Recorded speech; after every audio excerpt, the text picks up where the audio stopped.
то ин ки шумо давоми қиссаро бигӯяд, Шарофиддин як саволе ҳаст ба шумо ҳамчун нафаре ки худро фаъоли сиёсӣ меномед. Ҳамин мухолифон ҳастанд ки ҳамеша мегӯянд ки ин ё он ё вай аъзои мо аз соли фалон, аз соли 2005 ба ин су чандин нафари мо ба ҳамин шакли бисёр мармуз, ба шакли зур масалан рабуда аз Русия ба Тоҷикистон бурда шуд ва дар ин кор дасти хадамоти махсусии Русия ҳам вуҷуд дорад, яъне даст доранд онҳо. Чаро шумо боз ҳам ҳаминро дониста фикр кардед ки бо онҳо метавонед ҳамкорӣ кунед? аслан масъалаи ҳамкорӣ набуд. Масъалаи оне буд ки онҳо бояд ки дарк мекарданд бо вазъияти минтақа. Аммо масъалаи таъсиси як гурӯҳи тарафдоронатон дар Тоҷикистон, пайдо кардани ҳузури масалан сиёсӣ аз ҳисоби муҳоҷирони тоҷик дар он ҷо, яъне бо кӯмаки муҳоҷирони тоҷик дар он ҷо ки шумо бо ҳамин ҳадаф рафта будед ба Русия, ино чӣ хел фаҳмидан мумкин аст? мо танҳо мехостем ки фаҳмонем ки Русия наметавонад дигар пеши роҳи мухолифинро гирад. Русия дигар наметавонад ки ё ин ки мухолифини тоҷик минбаъд бидуни Россия ин корро анҷом медиҳанд, ё ин ки онҳо низ иҷозат медиҳанд. Мо танҳо мехостем ба Русия фаҳмонем ки дигар минбаъд намешавад ки дар шарикӣ ҷиноятҳое ки содир мешаванд, дуздиҳое ки содир мешаванд, инҳо ҳамшарик бошад. Бояд ки аз ин кирдораш даст кашаду роҳи барои мардуми тоҷик боз кунад. Мардуми тоҷик наметавонад ки зери таъсири 27 сол як нафар истанду ва тарафи Русия нигоҳ кунанд ки Русия кай омода мешавад даст ба кор шаваду иваз кунад. аммо баъзе мунаққидои шумо ҳам ҳастанд дар ин байн ва онҳо мегӯянд ки Шарофиддин Гадоев бо вуҷуди ин ки масалан як мавқеи фаъоли сиёсиро дар Аврупо касб карда буд, боз ҳам аз яксу бо Русия дар гуфтугӯи пинҳонӣ қарор дошт, махфӣ қарор дошт. Дар масалан фаъолияташ ин одам ва ё дар мавқеаш самимӣ нест, мавқеи сиёсиаш. ман ба ҳеҷ кас самимӣ нестам. Ман танҳо ба Тоҷикистон самимӣ ҳастам, ба миллат, ба мардум самимӣ ҳастам. ва онҳое ки имрӯз ба Тоҷикистон самимӣ нестанд, онҳое ки имрӯз мехоҳанд Тоҷикистонро ҳамчун як бозичаи худ нигоҳ дорад, ман ба онҳо самимӣ нестам. ман мехоҳам мардуми тоҷик муттаҳид шавад. Мо иқтисоди мустақили худро доштем, сиёсати мустақили худро доштем. Билохира мо як давлати соҳибистиқлол ҳастем. Набояд таҳти фишорҳои кадом кишварҳои дигар қарор бигирем ва тамоми вогуфта ва кардаҳои онҳо амал кунем. эҳсоси тарс доштед аз ҷонатон ҳамон лаҳзаҳо? Не, аслан. пас чаро розӣ шудед барои ҳамкорӣ? ман мехостам ки бештар он ҳолате ки нисбати ман шудааст ошкор кунам.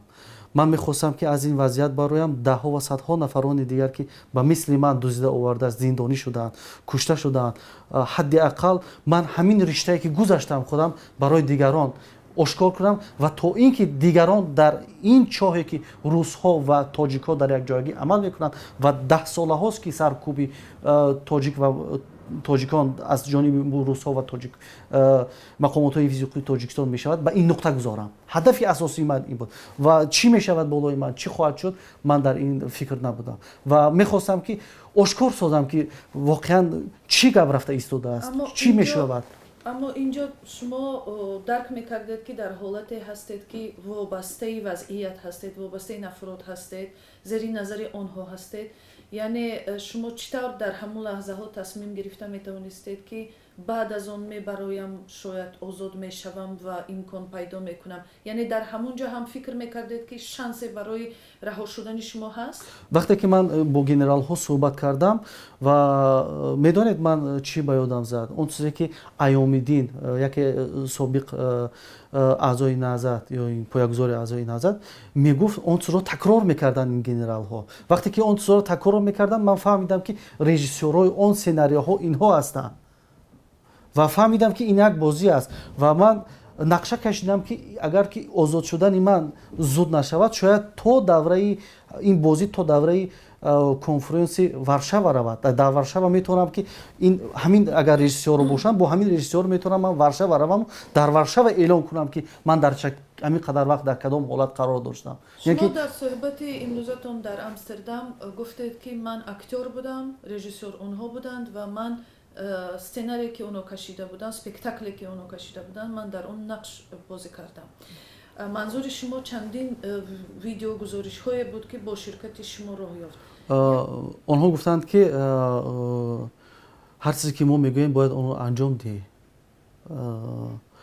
вақте ки ин як видеое ки мешавад ки дар муддати ҳамон 13 дақиқа сабт кард, вале ин видеоро болои ман ҳудуди 1 соат ё 1.5 соат хато накунам тӯл кашид, чунки он шароитҳо, он ҳарфҳое ки онҳо мегуфтанд ман наметонистам гуфта. тамоми муддати 2 ҳафтае ки шумо дар он ҷо будед, шумо дар куҷо нигаҳдорӣ мешудед, дар чӣ шароит будед?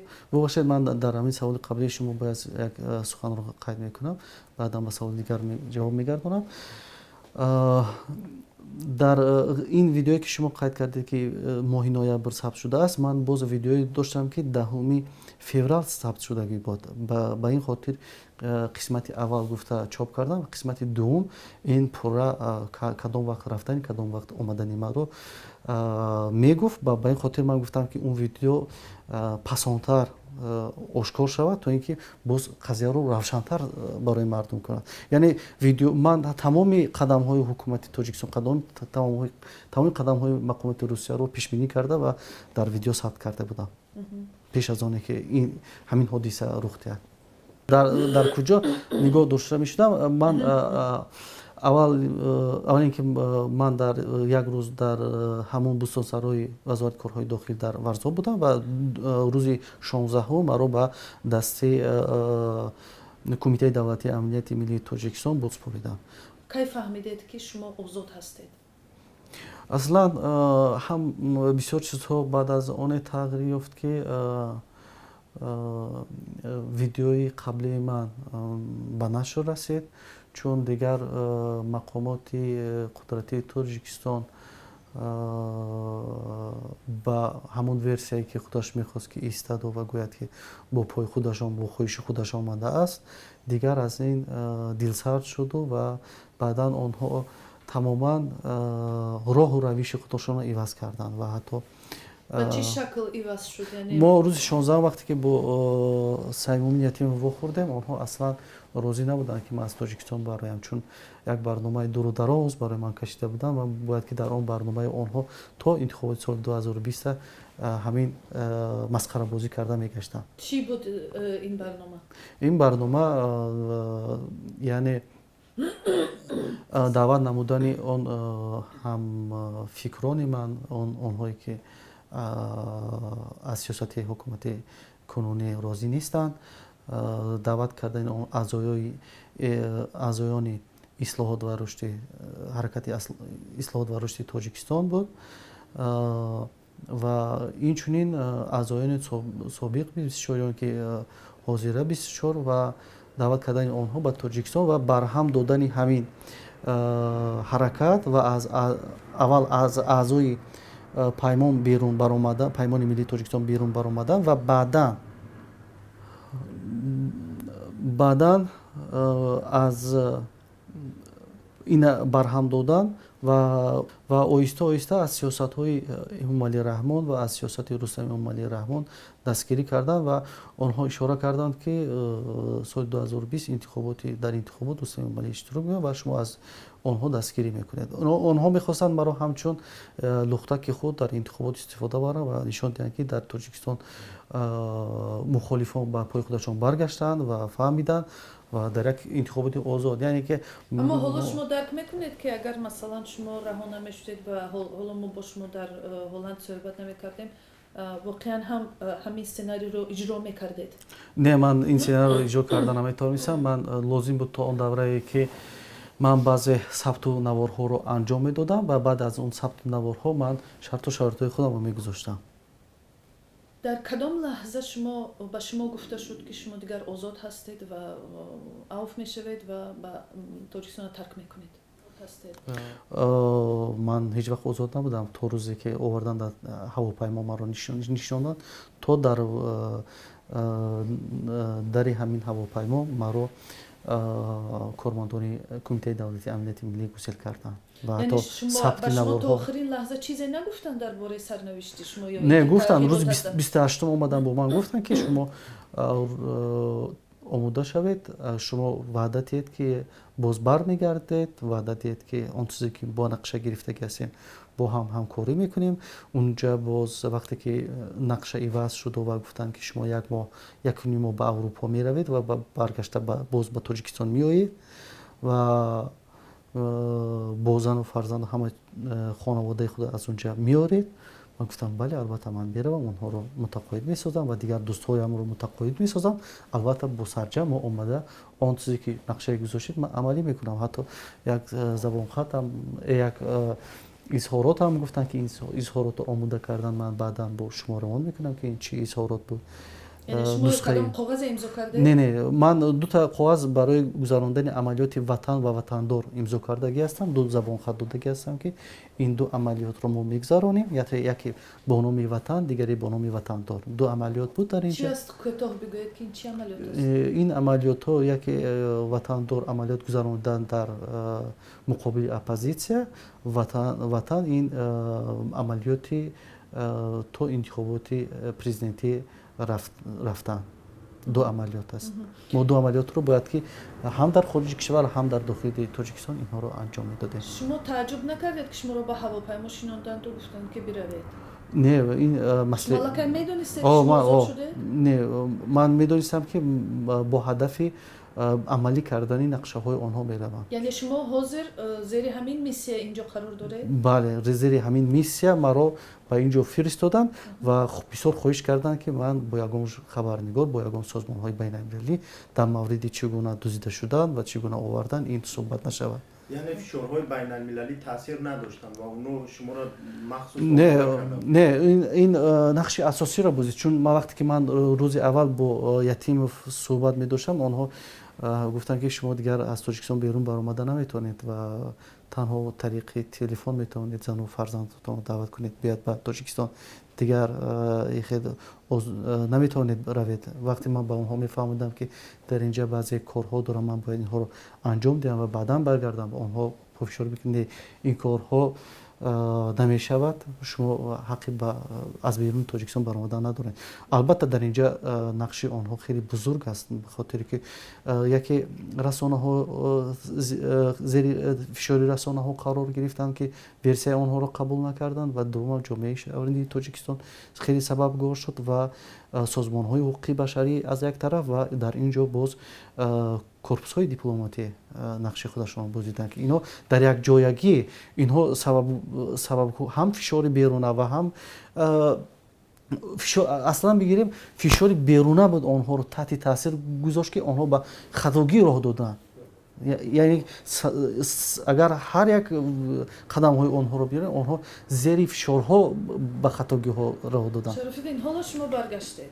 як масъала боз ҳам дар зеҳни шояд нозирони тамоми ин қиссаҳои шумо мечархад ки то куҷо ҳампаймонҳои собиқи шумо дар мухолифин, дар ҳайати мухолифон ҳоло ҳам ба шумо эътимод доранд. фикр намекунед ки баъд аз он чӣ ки гузашт, баъд аз он ки шумо рафтеду бо Русия суҳбат кардеду аз ин чизо, ҳамин чиз ба эътимод нисбати шумо таъсири манфӣ мерасонад? не, аслан ман ҳампаймонои собиқ надорам. ҳама ҳампаймонои ман буданд, ҳастанд ва мемонанд. ҳеҷ гоҳ ман бо ҳампаймононам бовар дорам, бо онҳое ки ман кор мекунам бовар дорам, онҳо бо ман бовар доранд. ман ҳар коре мекунам барои ватан ва миллат, ояндаи Тоҷикистон мекунам.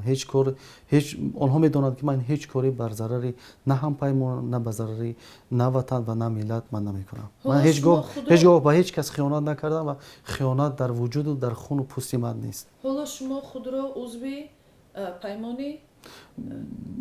бале, ман узви паймони миллии Тоҷикистон ҳастам ва ҳамзамон собиқ ҳамоҳангсозии ҷунбиши ислоҳот ва рушди Тоҷикистон ҳастам. собиқ ва ози аъзо ҳастам дар ин гурӯҳ. خب در همین پیمان طوری ما میفهمیم چندین گروه سیاسی شامل هستند. بله. چند گروه هستند؟ اینا چی ساختار هستند؟ هدفهای شما چی است؟ هدفهای ما اصلا این است که توجیکستان باید یک جامعه دموکراتی و دنیوی باشد و همه حقی برابری حقوقی داشته باشند، همه در نزد قانون برابر باشند. برای توجیکستانیان یک شرایط خوبی اجتماعی فراهم آورده شود و مردم توجیکستان در یک فضای آباد و آسوده توانند زندگی شایسته داشته باشند و سربلند باشند. در پیش هیچ کس شما آینده خود نمیشه. رو در تاجیکستان میبینید؟ البته من تاجیکم، آینده من تاجیکستان است. خاک پوستی من این با آب و هوای تاجیکستان هست. من خودم رو، وجودم رو، گرچنده که امروز در اینجا هستم، تمام فکر و ذکری من در تاجیکستان است، با مردم است. شراف‌الدین، نقشه های نزدیکترین شما پس بعد از این همه چی می شود؟ شاید بعد از آنچه که با شما گذشت کردم درسی برای خود گرفتید؟ البته هر چیزی که انسان رو نمیکشد آن مستحکم میکند. البته این همه درس ها هستند، همه شکست ها. از هر شکست این یک مکتبی است، مکتبی زندگی، مکتبی راه. البته این برای ما امکانیت میدهد که ما این خطاگی ها رو دیگر نکنیم و این امروز که من رسانه‌ای میکنم، امروز که من بعضی حرفا رو میگویم، این به خاطر آن است که دیگرها به این خطاگی راه ندهند. شراف‌الدین، در تمام همین مدت نبود در ذهنتون همین اندیشه که حال و احوال مادرم، خواهرم چی می شود؟ شاید با اونها من با این موقعم، فعالیتم آسیب رسید؟ ببینید، برای من چگونه شما گفتید که شما ترس نداشته. از همه جایی که برای من بسیار سخت بود این وقتی که مادر ما رو آوردن و مجبور کردن که شما به خاطر رها کردن فرزندتان دست به دروغ زنید، دروغ گویید. گرچند این مادر من دروغ نمیتونست گفته، مجبور میساختن که مادر من دروغ گوید. اینجا برای من سخت بود، اینجا برای من دهشت بود. ولی خود مادر من همیشه من رو نصیحت کرده است که همیشه حق گو. حق اگر که بسیار تلخ باشد میوه شیرین است. این نصیحت مادر من است. راست رفتن، راست کار کردن، راست زندگی کردن، این وصیت مادر من است. البته من فکر نمی کنم که مادر من آموده است و فکر میکنم به مثل من قربان شود و از راه حق و سخن حق نگذارد.